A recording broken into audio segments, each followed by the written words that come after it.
প্রথমেই জানাই আমার যে সমস্ত বন্ধুরা রান্নার ভিডিওগুলো দেখেন, তো আপনাদের যদি রান্নাটি খুবই ভালো লাগে তাহলে দয়া করে বন্ধুরা চ্যানেলটি সাবস্ক্রাইব করে দেবেন, তাহলে আরও আমি নতুন নতুন রান্না করার উৎসাহ পাবো। তো ভাই যেহেতু জালে গিয়েছিল নৌকায়, তো সেই জন্য দুটো কাঁচা ইলিশ এনেছে। আর এই ইলিশ মাছগুলো বললো হচ্ছে রান্না করতে, তো খুব বড় ইলিশ মাছগুলো নয় আর একদম ছোটও কিন্তু নয় যে খোকা ইলিশ, তাও নয়, একটু বড় মিডিয়াম সাইজেরই ইলিশ মাছগুলো। তো এই জোড়া ইলিশেরই আজকে ঝোল করব। তো দেখুন বন্ধুরা, মা ইলিশ মাছটা খুব সহজেই কেটে দিল, আর কত টাটকা, আর এটাকে বলে কাঁচা ইলিশ। তো যেহেতু এই ইলিশ মাছটা একদম আমাদের সামনেই বাড়ির নদী থেকে ধরা, তো এই ইলিশ মাছটা মা পরিষ্কার করে বেছে দিল। তো মাছটা মা যেহেতু বেছে দিয়েছে, আর আমি মাছটা ধুয়ে পরিষ্কার করে নেব। আর যত বেশি ইলিশ মাছটা দেওয়া হবে তাহলে মাছের স্বাদটা একদমই কিন্তু আর পাওয়া যাবে না।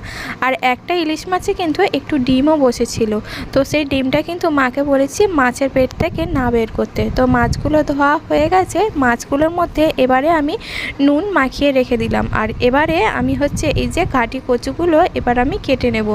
কচুর মুখিগুলো কেটে নিয়েছি, সাথে আলু কেটে নিয়েছি, সাথে কিন্তু কাঁচা লঙ্কা আর এই যে সর্ষেটা বেটে নেব, কালো সর্ষে। ইলিশ মাছের মধ্যে অন্য কোনো মশলা কিন্তু আমার আর ভালো লাগে না, আর আমাদের বাড়িরও কেউ পছন্দ করে না। তবে অনেকেই পছন্দ করেন পেঁয়াজ আদা রসুন দিয়ে, এতে কিন্তু ইলিশ মাছের স্বাদটাই যেন আমার পাওয়া হয় না। তো সেই জন্য আমরা কিন্তু সাধারণ সর্ষের তেল আর কাঁচা লঙ্কা আর সর্ষে বাটা দিয়েই রান্নাটা করার চেষ্টা করি। তো যাই হোক, এদিকে কড়াইতে সর্ষের তেল গরম করে নিয়েছি, তেলের মধ্যে একটা একটা করে ইলিশ মাছের পিসগুলো কিন্তু দিয়ে দিচ্ছি। তো ইলিশ মাছের পিসগুলো এবার দিয়েছি, এবার একটু হালকা ভাজা হতেই তাই এবার অপর পিঠটা উল্টে দেবো। যেহেতু ইলিশ মাছটা খুব কড়া করে ভাজলে স্বাদ পাওয়া যায় না, তাই ইলিশ মাছটা কিন্তু খুব হালকা করেই ভেজে তুলে নেব। তো দেখুন, তাই ইলিশ মাছগুলো উল্টে পাল্টে একটু লাল হলেই ভেজে তুলে নেব সমস্ত ইলিশ মাছগুলো একইভাবে। আর ইলিশ মাছের মুড়োটা দিয়ে কিন্তু আমি একটা চচ্চড়ি বানিয়ে নেব। তো দেখুন ইলিশ মাছটা ভাজা হয়ে গেছে, এবার কড়া থেকে কিছুটা ইলিশ মাছের আমি তেল বেরিয়েছিল সেই তেলটাও তুলে নিয়েছি।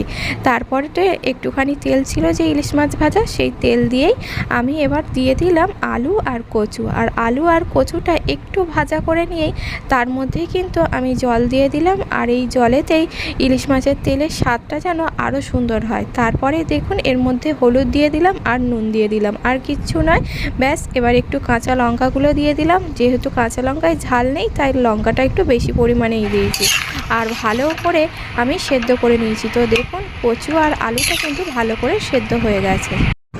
এবার আর কি এর মধ্যে এবার ইলিশ মাছটা দিয়ে দিতে হবে, যাতে আরও ইলিশ মাছের স্বাদটা যেন তরকারির মধ্যে ভালোভাবে পাওয়া যায়। তো সেই জন্য আরও 4 মিনিট মতো আমি কিন্তু এই আলু কচুর মধ্যে ইলিশ মাছটা আরও ফুটিয়ে নিয়েছি। আর এই ঝোলের টেস্টটা যা সুন্দর হয়েছিল, দারুণ খেতে হয়েছিল।